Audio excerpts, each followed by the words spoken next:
Hello, this is a video tutorial on making histograms in Microsoft Excel. I'm using Excel 2011 on a Mac, but this tutorial should work, or the commands I'm going to use in this tutorial should work on any recent version of Excel, and of course on either the PC or the Mac version. You would think with all of the numerous useless graphs that are loaded in Excel that it would help you construct a histogram in a fairly straightforward manner, given that it's a pretty fundamental piece of data analysis. But there's not a good built-in way to do it, so you're forced to go through a couple steps to construct one, and I'm going to walk through those and hopefully give you an idea of how to build a histogram of your data. Some of the other tutorials I've seen, I think, gloss over a few steps that you can do to either make it a little easier if you've got a lot of data, or to format your histogram correctly, as some of them end up with a result that is improperly formatted, which is probably not that hot. Anyhow, I've got 150 scores in a column here, and I'd like to make a histogram of them to get some visual representation of this data. So let's jump in. With the first score selected, I'd like to select all of them, and a quick way to do that is with Command and Shift and clicking the down arrow at once, or Control Shift and click the down arrow will select the entire column. So with the entire column selected as I've done there, I can jump up into the naming cell here, and I'm going to name this my sample. So I'm just going to click into this cell up here at the top, which is not the formula cell, but there's a naming cell here, and I'm going to name this sample. So now that I've done that, anytime I want to refer to that stack of data, I can just use the word sample and it's going to refer to that.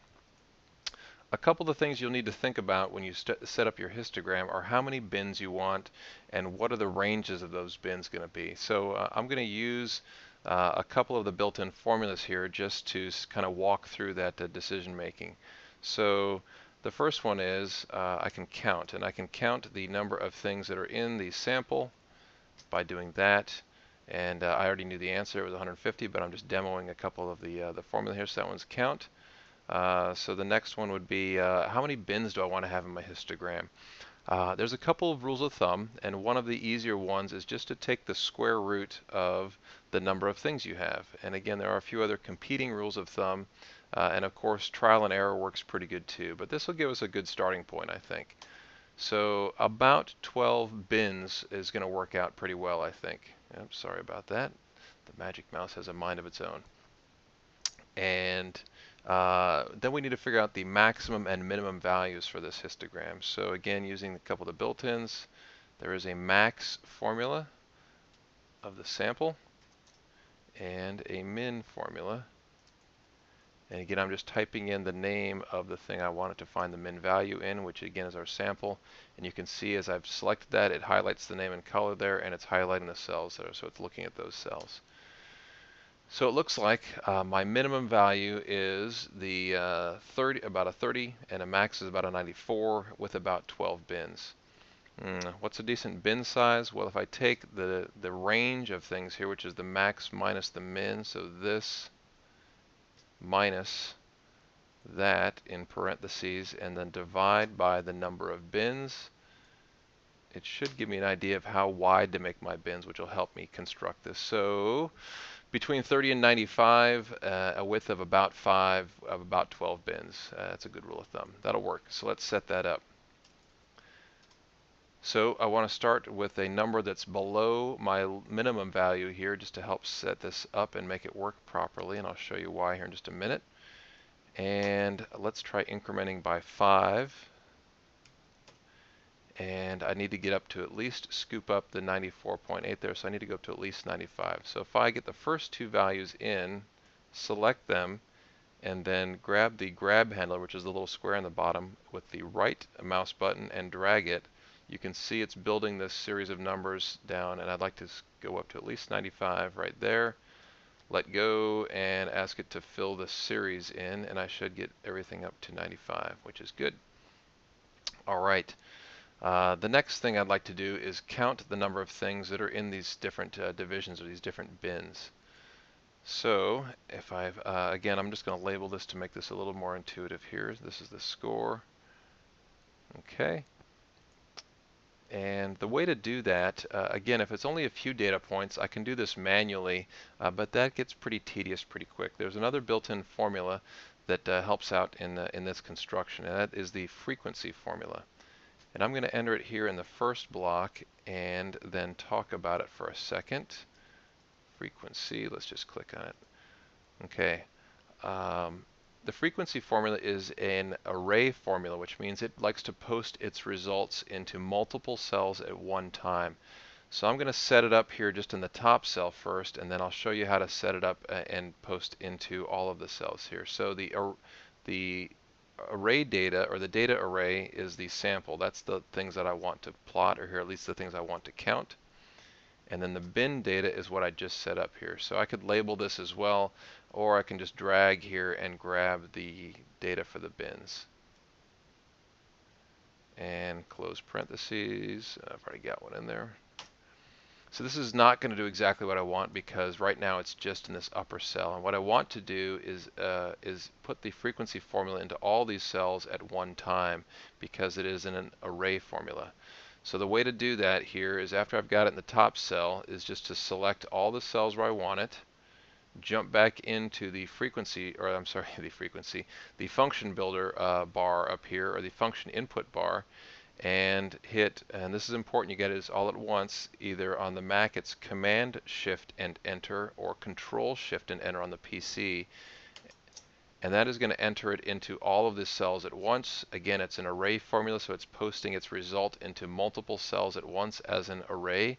You can see that if you've done it correctly, you'll have the curly brackets here. And now these cells are all linked together by this formula. So the same formula is in all the cells, and it looks the same up there. If you need to delete this or do it again, you have to grab all of them and then clear it out and then go again, because it's kind of taking control of all of these cells at once. All right, enough on that. The way to read the results of that formula is that these bin values here are the maximum bin values. So this means there are 0 things below 30. There are 3 things that are below 35 but greater than 30, or 3 things that are 35 or below. Okay, so these are the maximal values of the bins, which is a little bit of another workaround we'll need to tackle here in just a second. So let's get a first look at a histogram of this data. If I grab all of these score values, and I'm actually going to scoop up the title here too, so it has a title for this data series. And just grab that one column and jump up into the charts. The chart that you'd like to use or start with is in the column charts, and the clustered column is the winner here. The rest of them are not that useful here. So clustered column to start with, and that's going to build our first swipe at a histogram, which is not a very good one, but it's a start. So a couple things we can do right away is blow away this legend here by selecting it and hitting delete, just to get a little more space.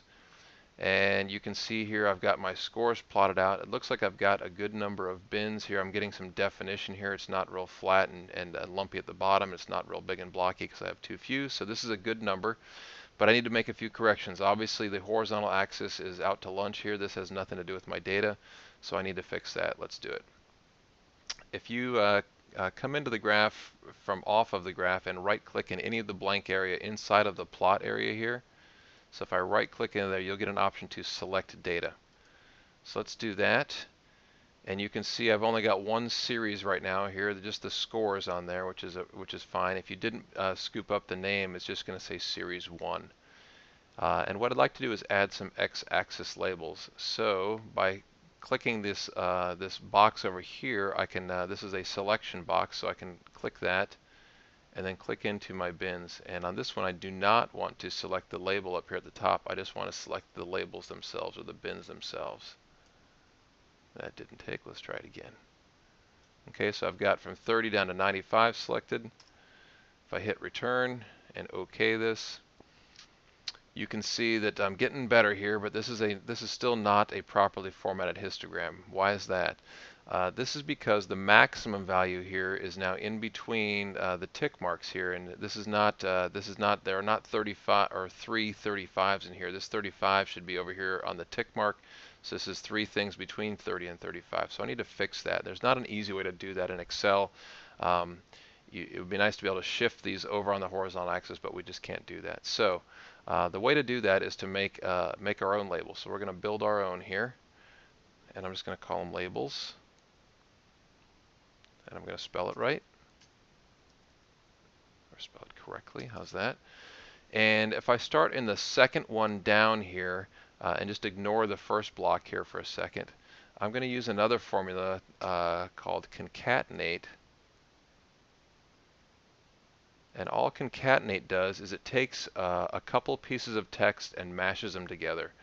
So what do I want to mash together to make a good label? How about if I mash the lower end of the range here? So I'm going one row above to get that one, and then a comma, and then I'm going to, in between those, I'm going to put a dash. So I have to put that in quotation marks so that it knows that it's text and not a minus sign, and then a comma, and the upper level here, which is that one. So I've got this, I should be aligned here with the upper level bin when I make this label here.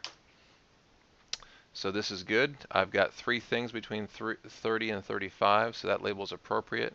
And again, I can double tap this little grab handle here, and it should fill all the way down to the bottom of the column to give me the appropriate labels. So let's fix this over here. Again, right-clicking into the open area inside of the plot area, select the data, choose the x-axis labels, and I need to select this entire thing. And I do need to select this blank cell up here at the top just to keep the alignment correct. So I have the upper level one selected here as well because there is data associated with that. If I don't do that, it's going to be off by 1. All right, let's expand this out a little bit and see what we did.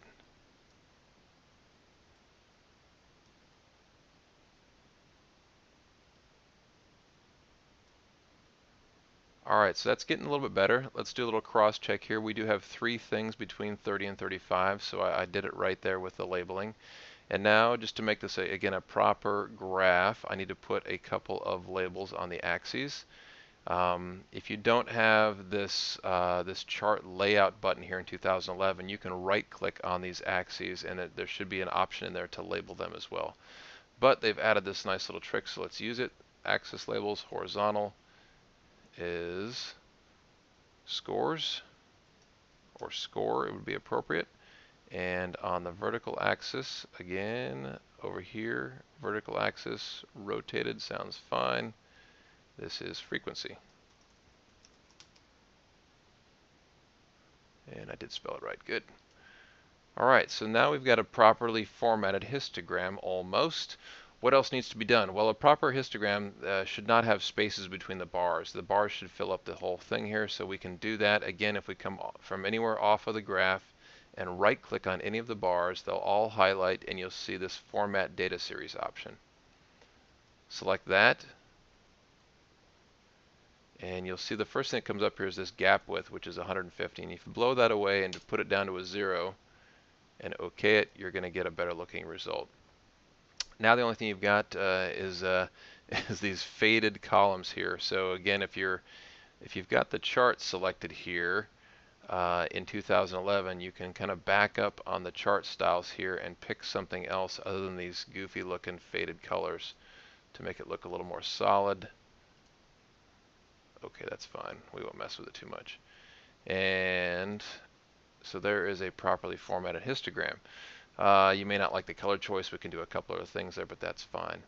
And finally, just to get a little better look at this, I'm going to move it and make it its own tab or its own sheet. So by right-clicking on the border here, I can move the chart and put it on a new sheet, and I'm just going to call it Histo.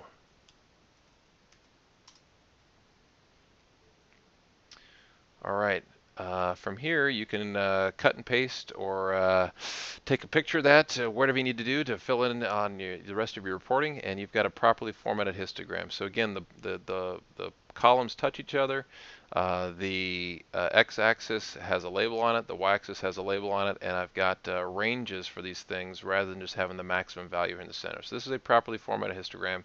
and it looks pretty good. You may not like the color choice here, and we can certainly mess with that until we're tired of it. But we're ready to go with this one here. So hopefully this helps in your projects.